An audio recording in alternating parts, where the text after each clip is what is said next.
Agora nós vamos divulgar com exclusividade uma pesquisa realizada pelo Instituto Inquest, que aferiu os números para as eleições deste ano. Inclusive também essa pesquisa, ela analisa também o cenário político e também as gestões, tanto da Prefeitura de Palmas, como a atual gestão do governador Wanderley Barbosa, da prefeita Cíntia, e também a intenção de voto, inclusive rejeição de candidatos. Temos também a estimulada e a espontânea, onde nós vamos trazer agora com exclusividade. Põe na tela para mim, então, os detalhes dessa pesquisa. Essa, lembrando, é a primeira pesquisa este ano, registrada, inclusive, na Justiça Eleitoral, na Justiça Eleitoral, a qual agora, inclusive, o Luiz já tinha explicado que nenhuma pesquisa pode mais ser divulgada não tendo aí esse registro. A metodologia é a seguinte: o número da pesquisa é 06885/2024, o registro aí na Justiça Eleitoral, número de entrevistados, 600 pessoas, a confiabilidade da pesquisa, 95%, margem de erro de 4%, e a coleta de dados 16 a 20 de janeiro de 2024. O Luiz está aqui comigo, eu vou trazer os primeiros números e a cada número que vai surgindo, eu vou convidando você para comentar comigo. Atenção, a primeira a cartela que nós vamos mostrar é exatamente a de votação espontânea, a intenção de voto espontânea daquele entrevistado. Ou seja, qualquer nome que tenha vindo à cabeça, né, Luiz? Ele pode citar. Os números são os seguintes, coloca para mim na tela agora.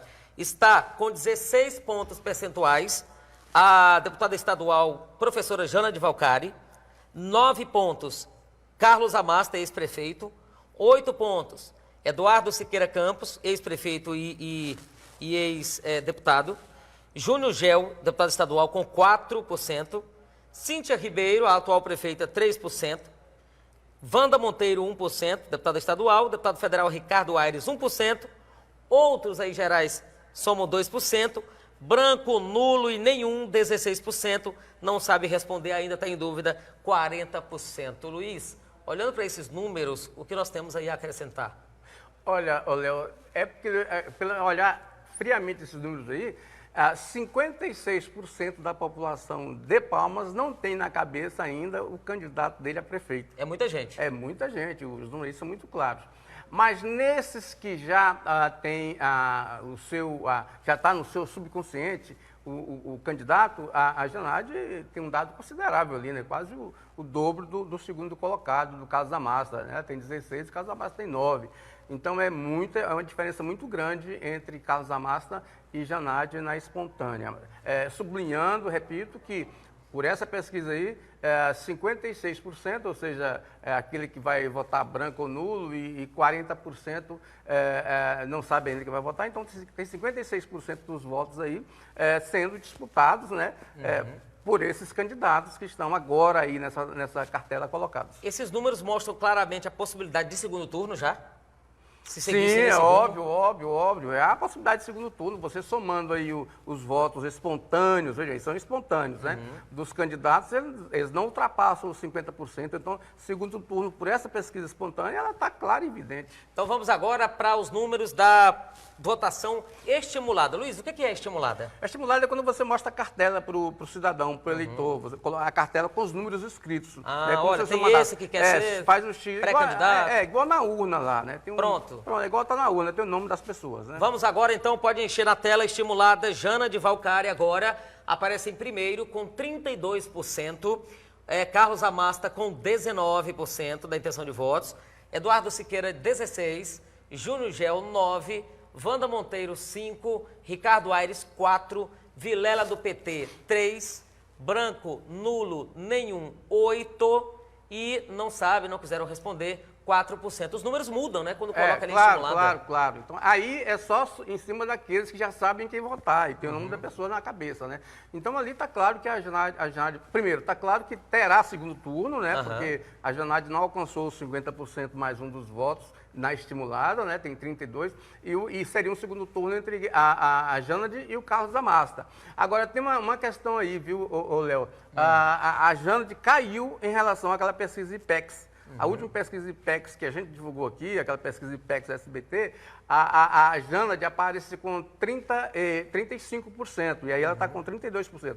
O Amasta manteve-se no mesmo patamar, e o Eduardo subiu um pouquinho. Então, pelo que a gente percebe aí, a Janad tem que trabalhar mais um pouco, apesar de, nessa pesquisa aí... Ainda é uma larga vantagem, né? É uma larga vantagem sobre o segundo colocado, mas essa larga vantagem do primeiro turno aí, ela, quando chega no segundo turno, ela é zerada, então vai depender de quem vai conquistar os outros candidatos, os outros partidos, para somar no segundo turno, né? Então ali a Janad está em primeiro lugar no primeiro turno, e para o segundo turno ela vai ter que tentar cooptar, se prevalecer esses números prevalecerem, vai ter que cooptar o Carlos Amasta, o Eduardo Siqueira, o Júnior Gel, o Wanda Monteiro, o Ricardo Aires, né? Então aí a gente pode separar os campos políticos aí, né? O grupo que é mais próximo do governo, o grupo que é mais afastado do governo. Ali a Janad pode ter...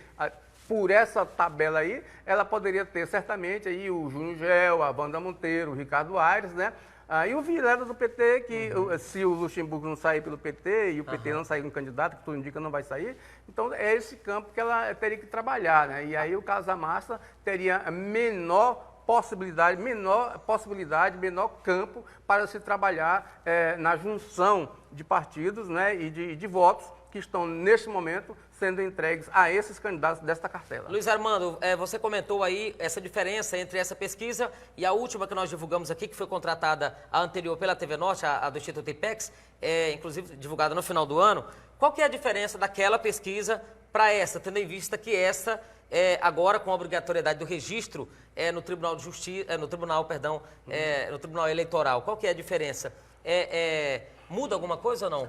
Léo, pela obrigatoriedade do registro. Não, do ponto de vista jurídico mudaria, mas do ponto de vista da legitimidade não, né? Porque o SBT não ia contratar uma pesquisa para beneficiar ou prejudicar um candidato. Então, do ponto de vista da legitimidade, continua. E esse instituto é um instituto sério, que já, apesar de ser novo, já tem histórico de pesquisas no Amazonas, em Roraima. O estatístico desse instituto é o estatístico de São Paulo, né?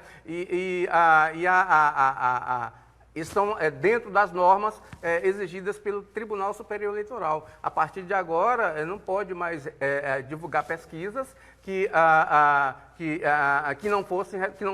não sejam registradas no Tribunal Superior Eleitoral. E isso tem os pré-requisitos lá, o tribunal exige uma série de coisas, uma série de comprovações, o Instituto tem que provar como é que ele fez, tudo. É um negócio meio complicado, pesquisas nesse aspecto. Antes, até o mês de dezembro, o candidato, qualquer pré-candidato, poderia contratar qualquer pesquisa, inclusive, como é para alimentar a militância, muitos contratam o Instituto de Pesquisa, mandam pesquisar só ali onde que só tem ele, né?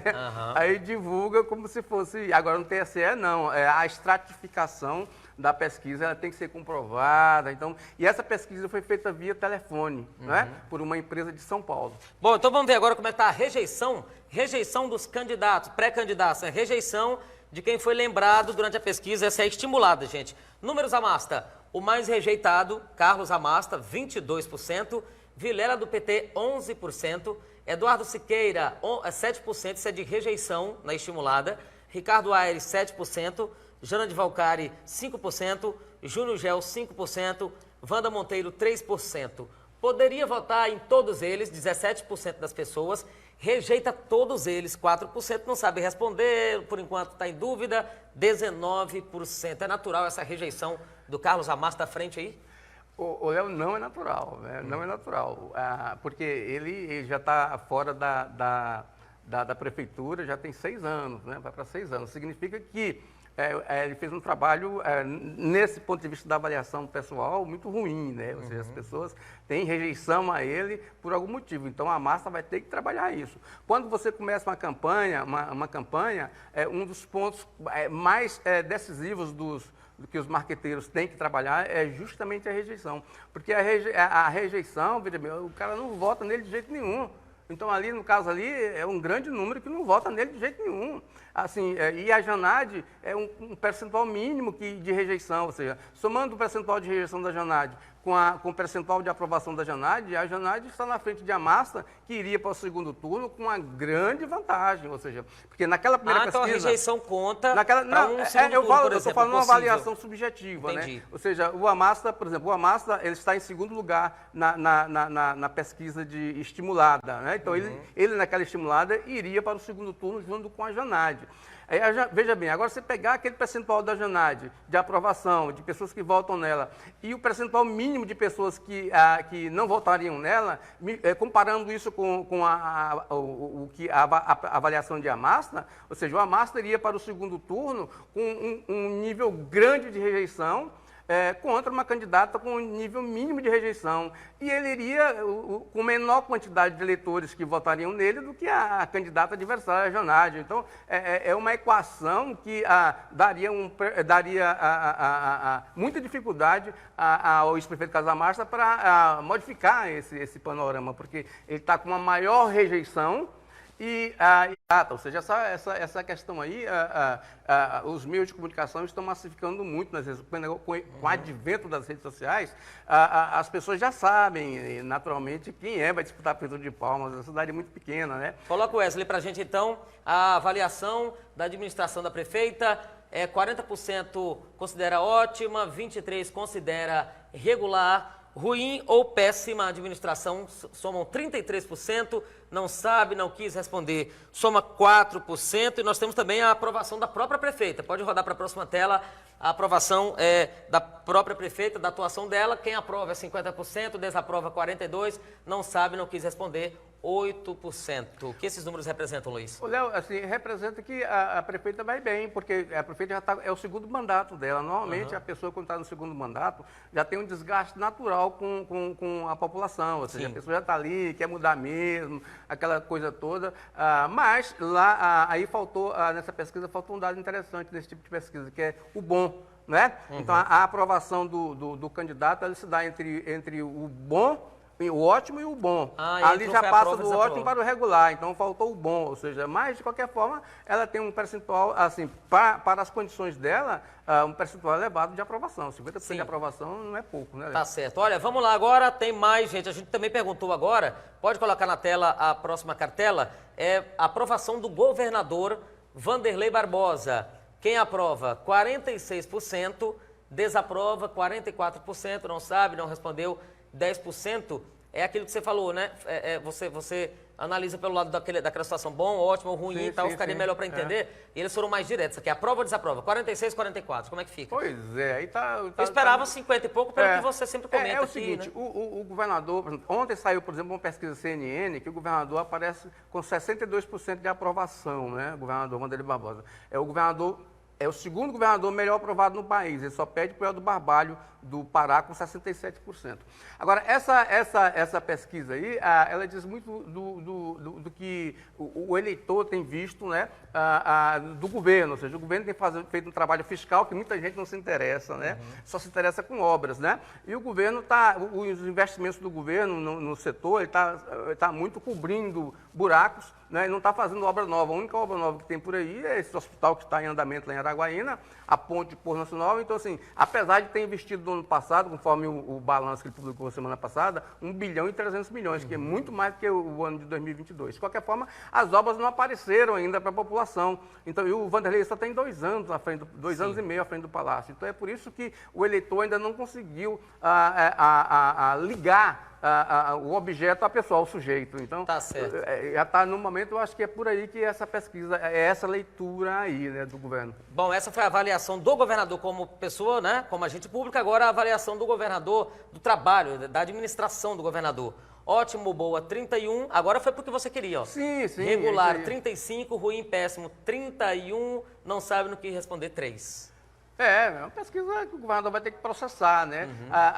Ainda que eu te falei, ontem foi divulgada essa pesquisa da CNN, que ele tem 62% de aprovação, que é o segundo governador melhor avaliado do país, né? Agora, a pesquisa é momento, é circunstancial, né, Léo? Então, assim, é um retrato daquele momento, né? Naquele momento, o eleitor estava insatisfeito com o governador e pumba, né? Chegou lá, não aprova ele não, eu aprovo ele. Então, é isso que o governo tem que agora fazer o feedback, né, feedback da pesquisa e trabalhar em que ponto que ele está, né, pecando, né, nesse aspecto. Né? De qualquer forma, uma pesquisa vantajosa para o governo. Obrigado, Luiz Armando. Esses são os números da pesquisa o Inquest. Coloca para mim na tela, Wesley, os dados. A pesquisa do Instituto Inquest, que foi realizada, então, aqui em Palmas, está registrada na Justiça Eleitoral, sob o número 06885/2024, número de entrevistados 600, por telefone, a confiabilidade de 95%, margem de erro de 4%, coleta de dados de 16 a 20 de fevereiro de 2024. A pesquisa do Instituto Inquest, divulgada com exclusividade aqui no Povo na TV, na tela do SBT Tocantins, mostrando aí os rumos, né, que o eleitor pretende dar agora nas eleições deste ano. Obrigado, Luiz. Importante essas discussões, importante também ouvir as pessoas, importante também analisar e mostrar quem está chegando no cenário. Claro, claro. É bom para o eleitor, é bom para o candidato? Claro. E para todo mundo, né? Essa questão tem que ser transparente, né? Muito obrigado. A gente volta amanhã com mais Povo na TV. Tchau, gente.